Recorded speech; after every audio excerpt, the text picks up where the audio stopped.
Good morning, everybody, and welcome to, again, a little bit of a different video. Today I'm going to be talking about mega snacks. These are the coveted snacks that people will want to help train their pets. And today I'm going to talk about what the best way to get them actually is. So before we get into them all, there are, I would say, 4 major ways of getting mega snacks. 3 of them are more immediate, and then the last one, which you guys probably all already know what it is just by looking at my screen. The last one is probably the most healthy and long-lasting form of how to get mega snacks. This probably won't be too long of a video because I'm just going to be telling you how to get mega snacks and what the best way is. Let's start off with the 3 more immediate ways to do it, and that is with certain dungeons. So the first dungeon that I'm going to talk about is Waterworks, and I wish I could go in and show you guys what Waterworks looks like, but I don't have membership. So Waterworks is a level 60 dungeon that's in Crab Alley. The final boss can actually drop mega snacks.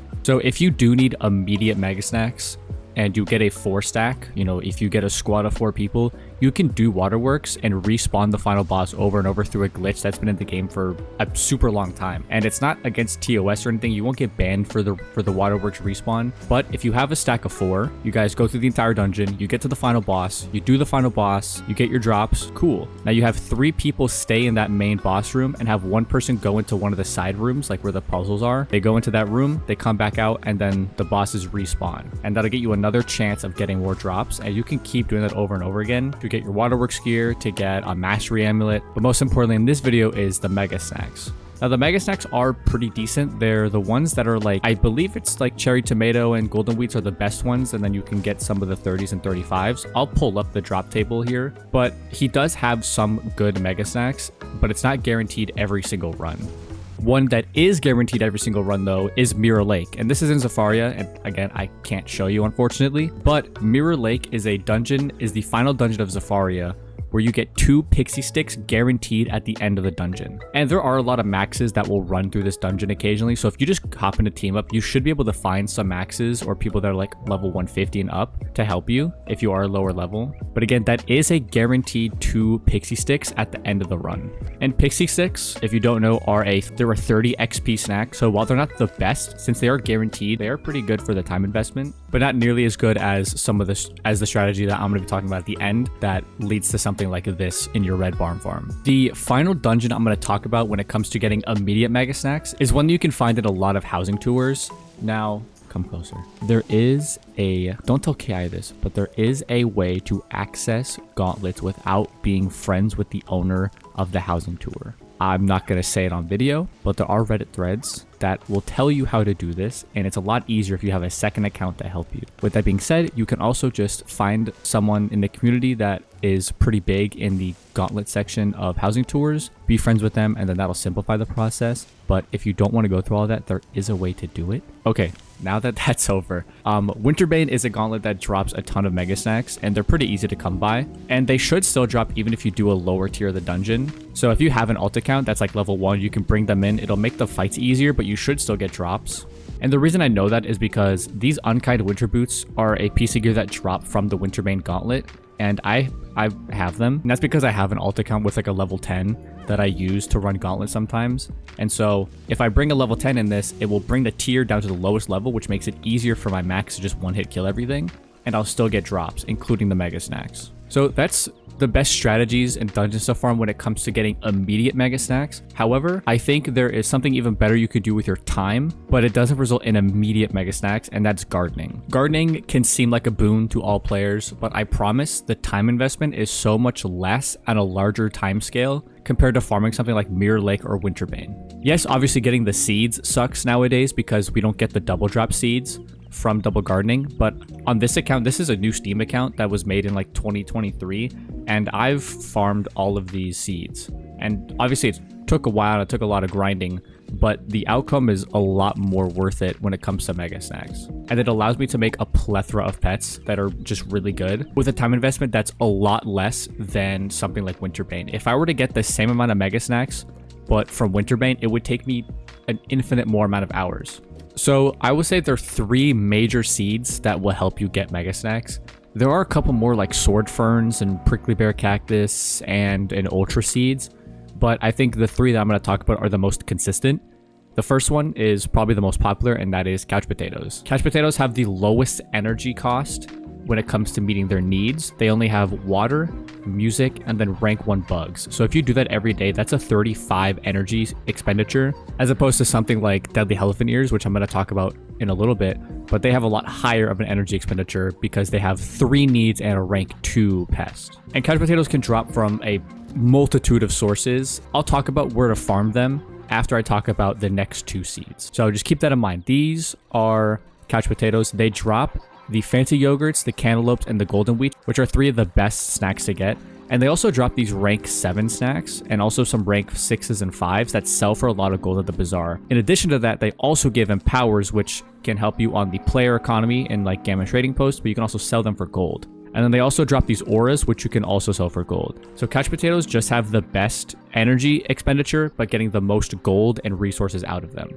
So the last 2 seeds I'm going to talk about are ones that are on my storm, and that is deadly helephant ears and evil magma peas. Now, these are pretty similar to couch potatoes, but they just have a little bit different needs and they drop a little bit different snacks. I actually don't know which can drop the yogurts and the cantaloupes and the wheats, so I'll pull up the drop tables for both of them, but they can drop a plethora of snacks. We have 50 XP ranging all the way down to 25. The thing is though, is that they can drop some of these lower snacks at mature. So there's a couple stages of gardening in Wizard101. You plant the seed, and so it looks like this for a little bit, and then after some time it'll grow, and then after some time it'll have mature harvests for like 4 or 5 days. A mature harvest is essentially a harvest that happens for a few days before it gets to elder, when they do like the big. So for couch potatoes, that's the rank 7 and 5 snacks that give a little bit of XP that you can sell for gold, and then at elders when they drop these mega snacks. The same thing kind of goes for evil magma peas and deadly helephant ears, but they can give these lower snacks at 25 XP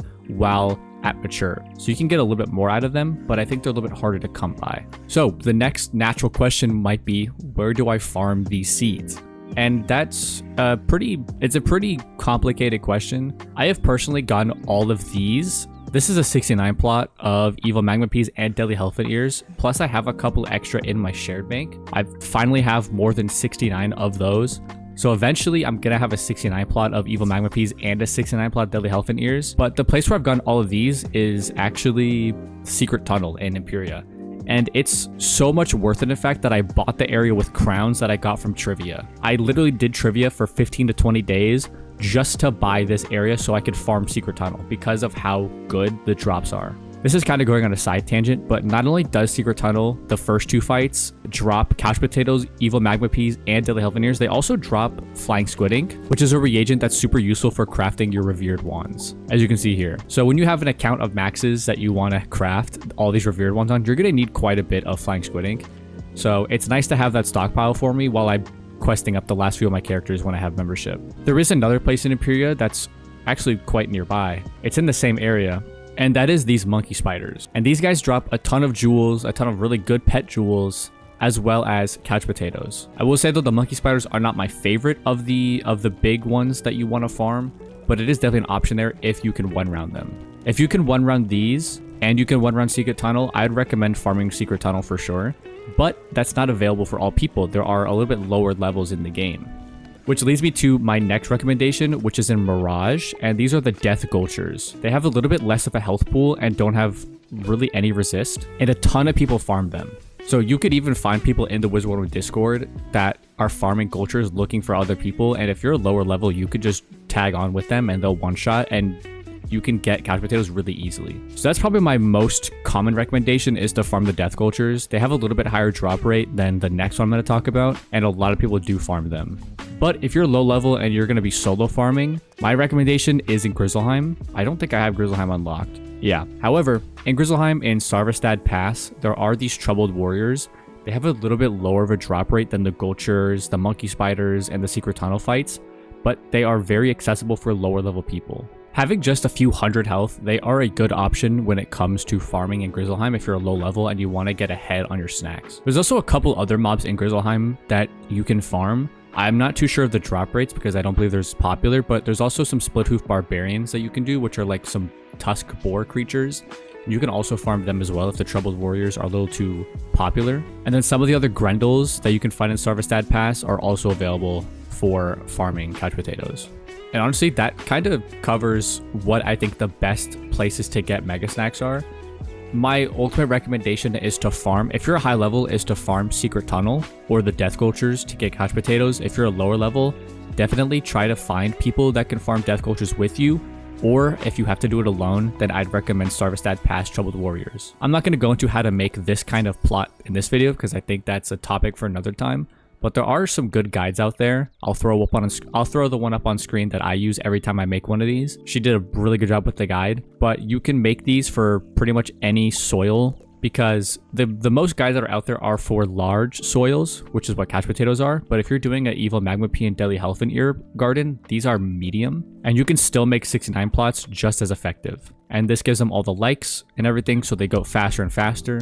I'm not going to get into that part of gardening. That might have its own dedicated video. But yeah, I mean, those are the best way to get mega snacks. Let's recap real quick, and then I will let you guys go. So let's recap. If you need immediate snacks right now, like let's say your pet is one train away from getting to mega and you just want a snack right now, your best options are one of three. That is either Mirror Lake, which gives you guaranteed mega snacks at the end of the dungeon, which would be my personal recommendation out of these three. Second one would be Winterbane, which is a gauntlet you can access through housing tours. And then the third one is Waterworks, which is my least favorite recommendation of the three, but it is an option there. Outside of that though is gardening, and I think gardening has the most longevity and the most resources to make your account as healthy as possible. And what I mean by healthy is getting the most resources and getting access to things that will just make your account better in the least amount of time investment. And there are three major seeds that you can get mega snacks through, and that is couch potatoes, which is my top recommendation,